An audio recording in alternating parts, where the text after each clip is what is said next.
WWE said, name who you want. Who do you want? Now, obviously, you would assume Triple H, Undertaker, Cena probably weren't going to be allowed. Right. But from the various folks involved around there, none of them were even requested, which maybe you're not going to request who you're never going to get. But the only person that was asked for was Christian Cage. And Impact Wrestling got Christian Cage. Yeah. Who obviously was, he was a big, he was a world champion in Impact Wrestling and kind of made his name as a solo in Impact Wrestling. But damn, you'd think there'd be a handful we'll of others give you at least Spike Dudley. First. Yeah, I know, right? It's like, I think there'd be a handful you'd ask for first. I don't know. I would at least want to make sure it's a fair trade. There's Ric Flair, old Ric Flair is worth more than Christian. I really enjoy Christian, but hands down, there's no arguing. Right? Yeah. Moving on, I guess. We started this off with what should have been the main event, probably. Yeah, the best Hell in a Cell match on the card, probably the best match on the card. I was like, cool, I don't have to watch any more than this then. And you probably didn't. You didn't have to, Universal Championship, Hell in a Cell, I Quit match. We've seen Roman Reigns defeat Jey Uso yet again. Pasty, this was never going to be a technical showcase. We've seen this before. I still hope it would be every time we get it. But it was a story being told, and I even have in here. Did I put it down here? I want to read it word for word, but maybe I don't. Anyway, basically what I said was there was much more variety. Oh, here it is. At least Roman switched it up, and there was more variety in his shit talking this time, Pasty. Yeah. Yeah.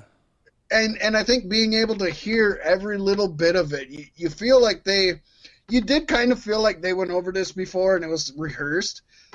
But I don't think it was a bad thing, being as this is a very soap opera storyline. Some of the same beats from the last match, obviously, but I think there was more brutality this time. And I think a Hell in a Cell match transformed into a strap match at one point. That was pretty cool. It did. That was awesome, wasn't it? Yeah. And you weren't disappointed, right? No. It didn't last long enough, I don't think. But it was cool. This is the best storyline WWE has done this year. Am I wrong in saying that? No. Storyline-wise? My qualms are just it's too much talking, not enough fighting, especially when it's supposed to be like this blood feud.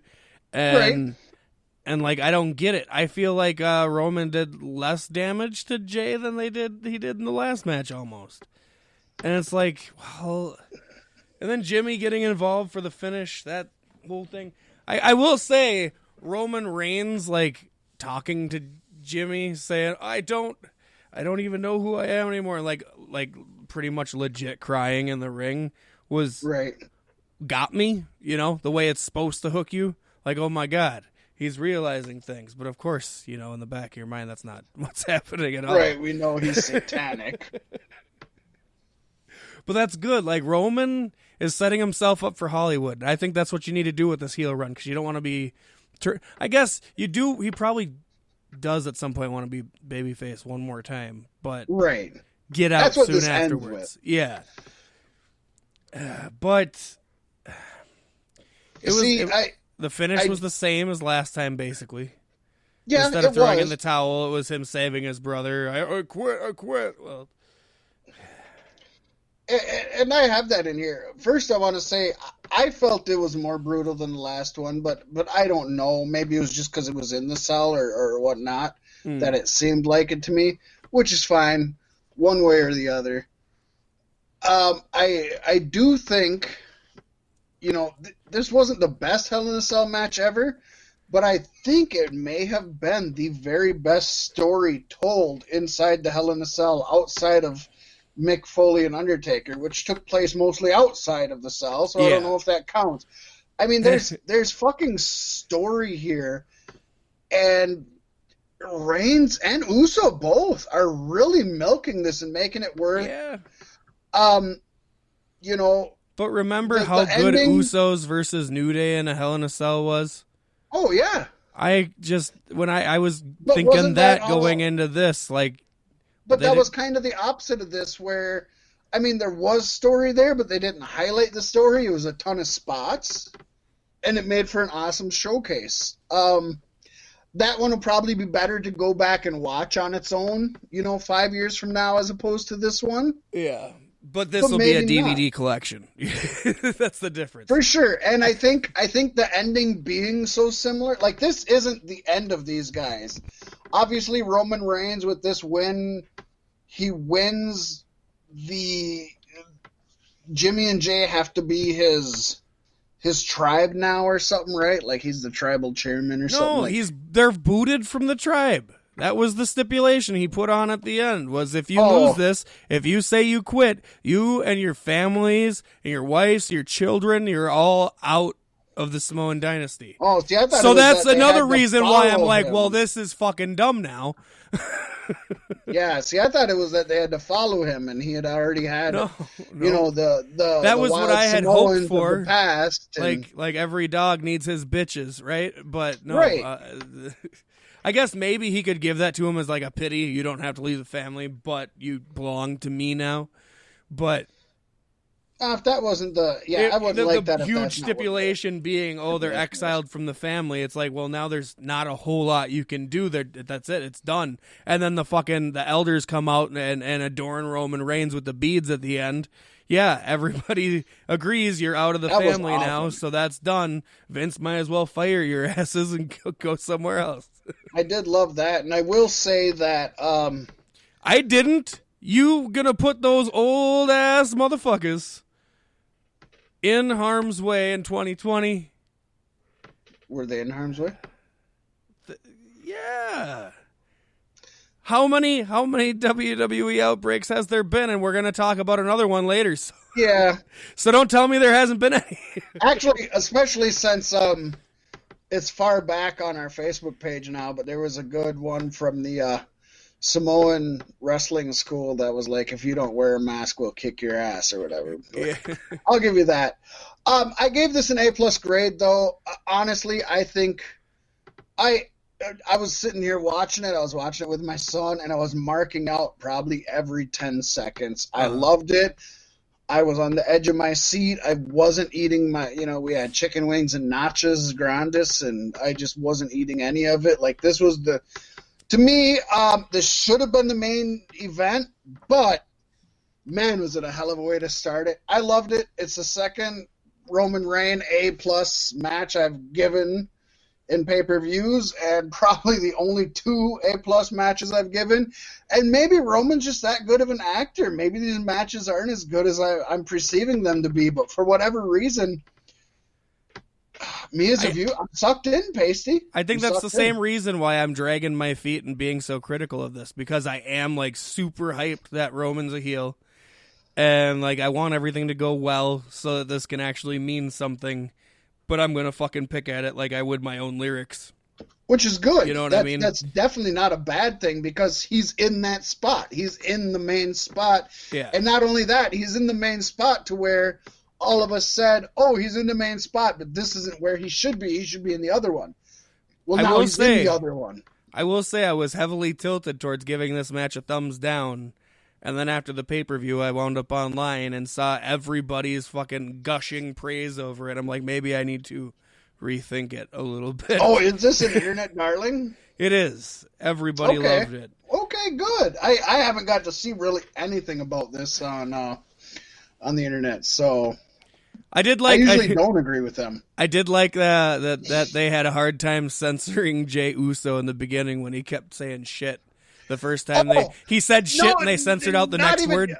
Oh, for real. They did that twice, and I think they did it with fuck with Roman once. It was like, yeah, they were really bad. I don't know how the replays are. I'm assuming the replays are much better. Yeah. But you're right. I didn't have that in my notes, but that is something I noticed. It was like they kept censoring out the no talking after what he was saying. It was like, oh, shit. Beep. it wasn't a beep. It was just, another reason too is because I'm sitting here. It's the beginning of Hell in a Cell. My kids are watching it with me, and Kirsten's watching it with me, and none of them really watch wrestling on a regular basis. So I was excited, like, "Hey, Parker, yeah, this is a Hell in a Cell match," and then he saw this, and I'm like, "Oh." Yeah, for a kid, there's not so much action. Even he asked, like, "Why are they talking?" Yeah, I would agree. For somebody that you're going to show, this isn't somebody you're going to show them their first Hell in a Cell match. Yeah. And, I had that a while back when I showed NXT to my son. I think it was his first NXT takeover that he watched from beginning to end. And it was their worst one. And I agree with you. That's hard when you're like, oh, check this out. And you're like, oh, fuck, this isn't exactly right. what it is. I'm sorry. Honestly, you kick it off with Banks Bailey. You put Drew and fucking Orton in the middle, and you end it with this. It would have been fucking perfect. Agreed.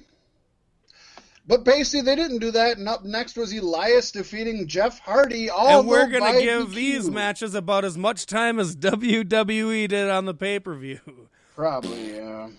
That's what I have to say about that.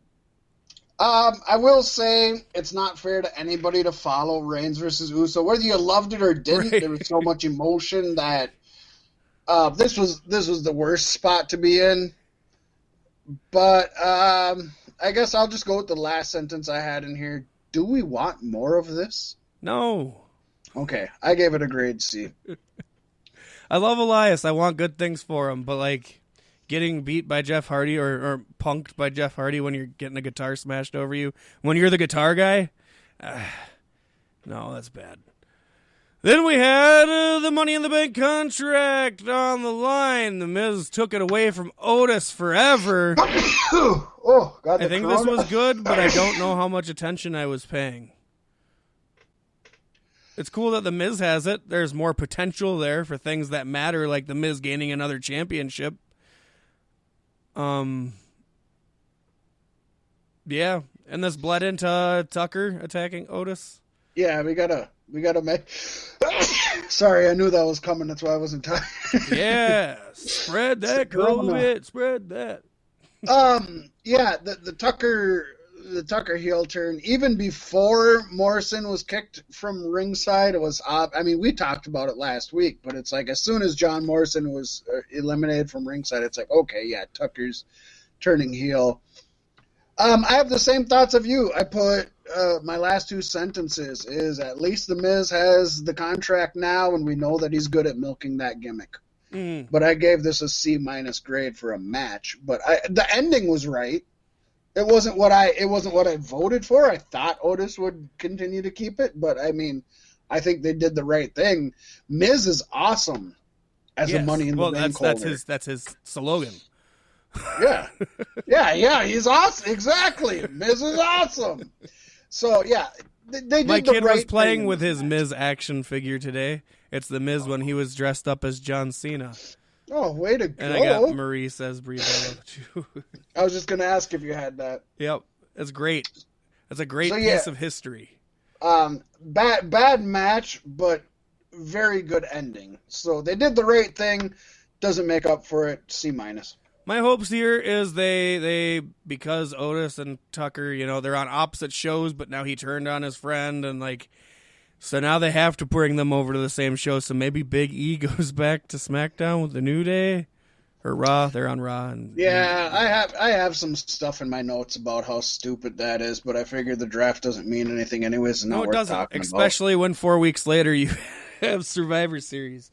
We're superstars from each show. And as they're piecing it together this week, the superstars who are going on the Team Raw are people who are on SmackDown before the draft.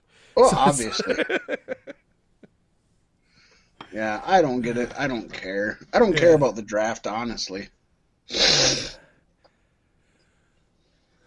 Well, there's something we do care about, Fat Mac, and that's the SmackDown Women's Championship Hell in a Cell match. Because Sasha Banks finally got one over on Bayley and took that championship. And this was a fucking good match. Was it as good as their NXT takeover? Probably not. I don't think it can be inside of a cell. No. I will tell you one thing, Pasty. and I'm just going to tell it to you now. I'm going to mute myself.